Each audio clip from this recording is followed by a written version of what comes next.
And we are live. Hello and welcome to the Business Octopus. How you going, Amanda? Fabulous yourself, Avon, this Friday the 13th.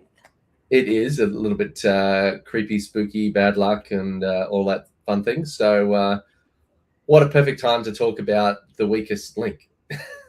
Yes, and that is you, business owner. Yes, well, it's been me. I'm pretty sure it's been you. It's been Absolutely. everybody, really. So, if you're in business and you're trying to get things going and it's not getting past a certain point, there's probably something stopping you, and it's probably you. So, how do we not be the weakest link in the chain? I think there's a lot of things that to consider, and at some point you are always going to be the weakest link. Just that link is going to be a different link at different times because That's you help holding things together in all parts of your business. So you just need to remove and remove and remove. And at a certain scale, you become a different problem, but you're still a problem. So new levels, new devils. What's that's it. what's your weak link moment? What's one that you've had recently?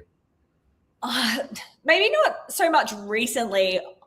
For me, it has always been a consistency issue. So I get Mm, complacent and the boring stuff will get neglected because I will go and do the thing that I enjoy doing or mm, the thing that I've deluded myself into thinking will be a magic bullet or shiny object, and mm, that's normally where I've been distracted in the past and where I've become the weakest link. So mm. for me, it's about not chasing the shiny object, being boring, really. So following the system, following the process, and not trying to reinvent the wheel Mm. every day, week, month. Yeah, I think a bit of both is healthy. Like if you definitely need to be boring early on, and then that process scales. Then you hand it off to somebody and you pay them to do the boring thing, and then you go and do the fun thing because you still need to go and figure out what's new on the horizon. What's coming up in your industry. You need to talk to people. Yeah, You need to be that exploring one, yeah, figuring out the next thing. But you can't do that if you're stuck over here. So the boring thing is important. Um, that makes me think of a Bluey episode. Boring things are still important, where they're up at one end of the pool and they didn't take sunscreen and they have to hide in the shade. Boring things are still important. So consequences. absolutely, yes. So yeah, one way to do it is to just use the damn process. Like you've probably built a process, but you're not using it, or you go, "I'll just do it this way." But because you're doing it this way, you didn't write down the steps that you took, and then when you got so and so from your organization come in and take over for you, they have no idea what happened because you didn't follow the process, and there's no notes.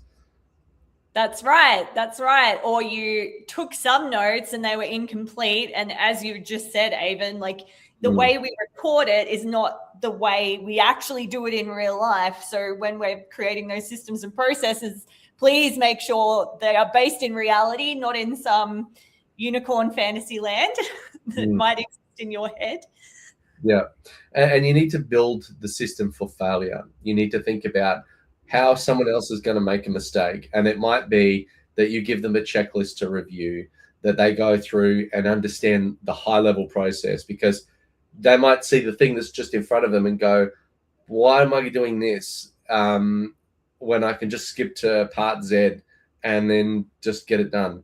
But if you go, all right, well, here's the process as an overall overarching thing, and this Yeah. is why we do it this way Yes. because we've had that problem and that problem and that problem. Yes, Controls it. include all the whys, the why we do things, and then where they can potentially run into problems. So, all those troubleshooting issues, even if it's something that only comes up every 6 months, it means that you don't become that failure point because you didn't record it somewhere. Hmm. And I think like using the process is not just you as the weakest link as the business owner. It is the staff. So you need Yeah, to sit there with a whip and rule with an iron fist and go, did you use a process? Did you use a process? yeah, Because yeah, it's like doing sit-ups or doing reps in the gym. You get the muscle because you did the reps. So when you have you're saying follow the process, when you get to 200 customers going through that process and 20 staff handling that process, because everybody followed the process, everybody else in that chain knows what's happening, and no one has to come to you and go, where's this client at? Where's that client at? And you're like, I have no idea. What wasn't involved? Exactly. Yes. Yes. And it means you get consistency in your output. So your clients get what they're expecting, not a subpar version or some other like alternate reality version of what they were expecting. Yeah. Yeah. So the other one we were saying is don't re-engineer the process all of the time. And by that, like, yes, make tweaks, make changes, but don't completely rip and replace the process, because you're basically turning your business into a science project, right? So you have a hypothesis, you put something in, you test the hypothesis, then you start testing variables, and then you get to the outcome. If you just start by completely ripping and replacing the whole thing, then you're going to cause an issue with the data that you get back. Did it work or not? No idea, because we're inconsistent with our approach. Yeah, you were changing it too many times. Like, hello. Set a rule around when you're testing something. So one of my mentors always says 90 days to data, test something for 90 days, because that is a good amount of time for you to get solid data across all iterations of whatever it is you're doing. So don't change during your test period. Yeah. And, like you watch Mythbusters, they have a control, right? They go, let's do a test just to see the baseline of how things are if we change nothing. If we just do a basic, run the process as though there are no systems and see what people do, that's your start point. And then when you go, all right, let's implement that process now. Okay, turns out we got 20% better retention of customers because they didn't feel like they were left alone after you closed the deal or something like that. Yes, no, outstanding. See, I love these Mythbusters references, Avon. I feel like maybe we need to do a Mythbusters episode. Cool. Business Busters or something like that. Yeah, there you go. Put that in the kitty. Write that down. Mythbusters, yeah. Yes. So the other one is do things that don't scale. You'll hear this a lot online if you follow anything to do with Airbnb. I think that I'll get the name wrong. David Chetsky, I want to say. Anyway, one of the founders of Airbnb. And one of the things that they had was they needed to get good quality listings to get good, people coming through and for people to want to stay at these places.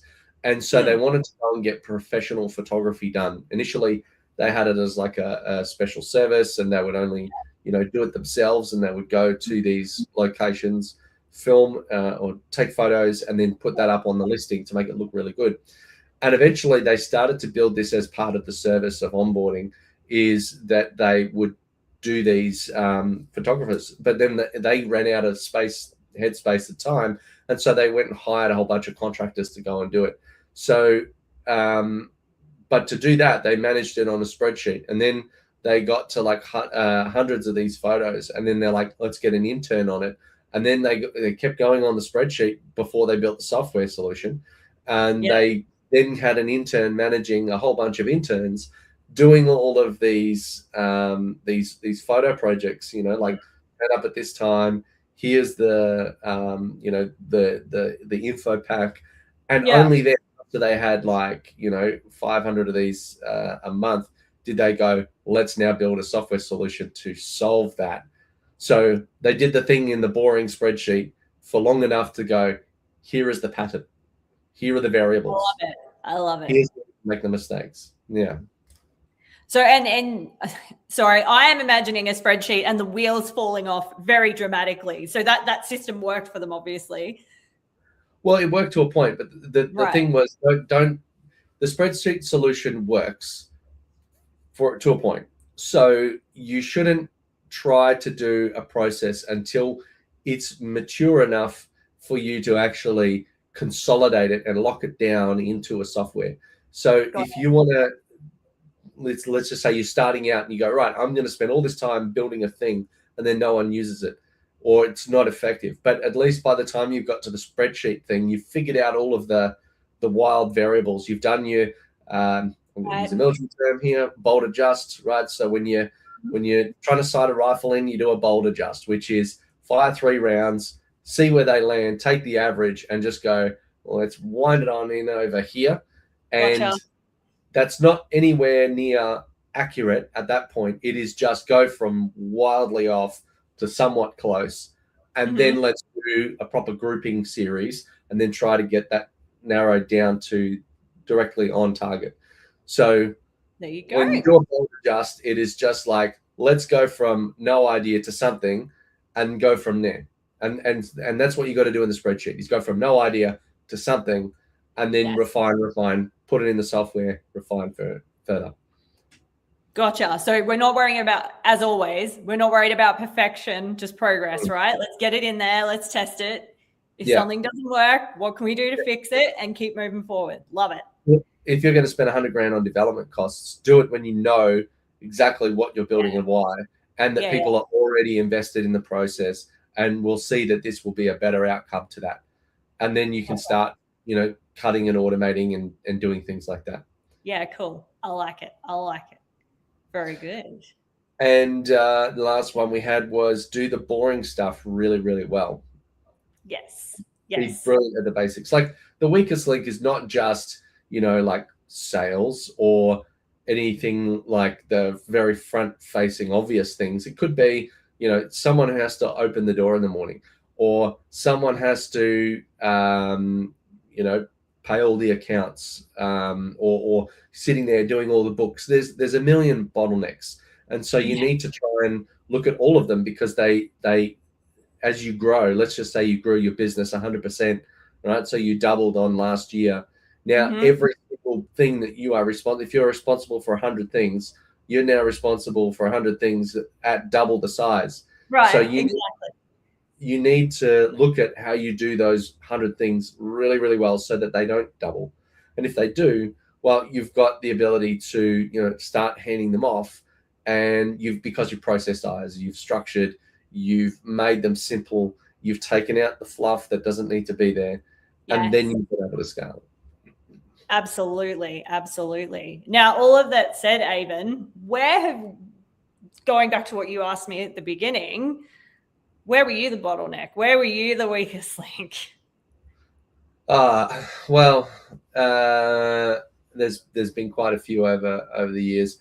I remember one was it was a payday. It was 3 a.m. on the 31st of March, 2015. Okay, so a hot minute ago. Yes, and the reason why I remember it is because that was my daughter's birthday. Very good, very good. Day of birth. Right? Right. Oh, okay. Fresh out of the oven. Yes. Yeah, wow. Okay. Birthday. So payroll was due, and I was in the hospital. I'd had 2 days no sleep at that point, and I'd needed a way to get the payroll done.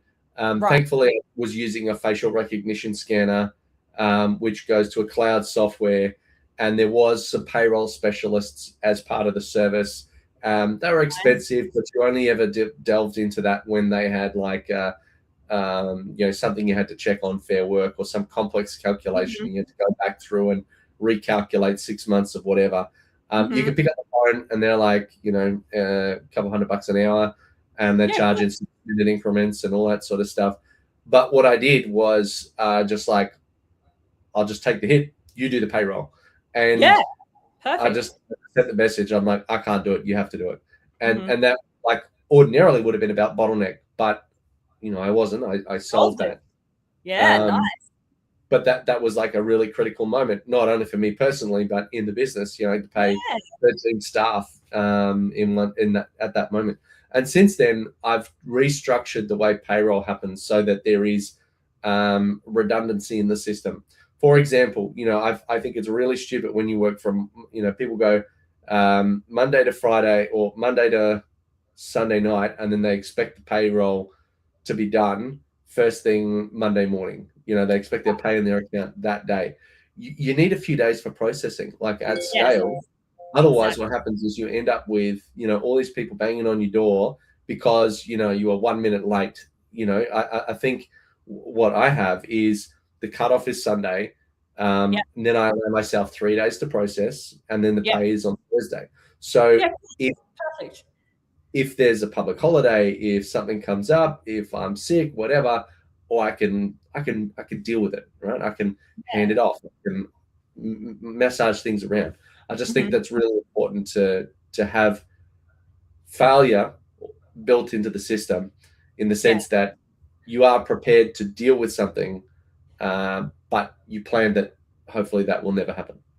Exactly. Exactly. And that's we did an episode about this, didn't we, Avon? What was that episode called? I Maybe you have don't no. remember the name. The topic was all around the key person risk and making sure that you have contingency plans in Yes. place Yeah. when the situation's just like that. Yes. Yeah. So whether it's a process or another person or a mitigation strategy. So like Yes. if you know that, when the time comes, you can delay that thing by 3 days Mm-hmm. or 24 hours, that could be a lifesaver in some regards. So Absolutely. don't be Absolutely. the Know what weakest. options are available to you. That's it. That's it. Well, I think that's been pretty good. We do cover this and many other things in the Relevate community. So if you're interested to find out more, ask questions, join us, check out the link below. But otherwise, happy Friday the 13th. Have you enjoyed yourself? Have you learned anything? Oh, always, always. I am satisfied with my care, Avon. Right, I am. I'll power down. But most of all, if you're watching, you should definitely be staying classy, and we'll see you next time. Ciao.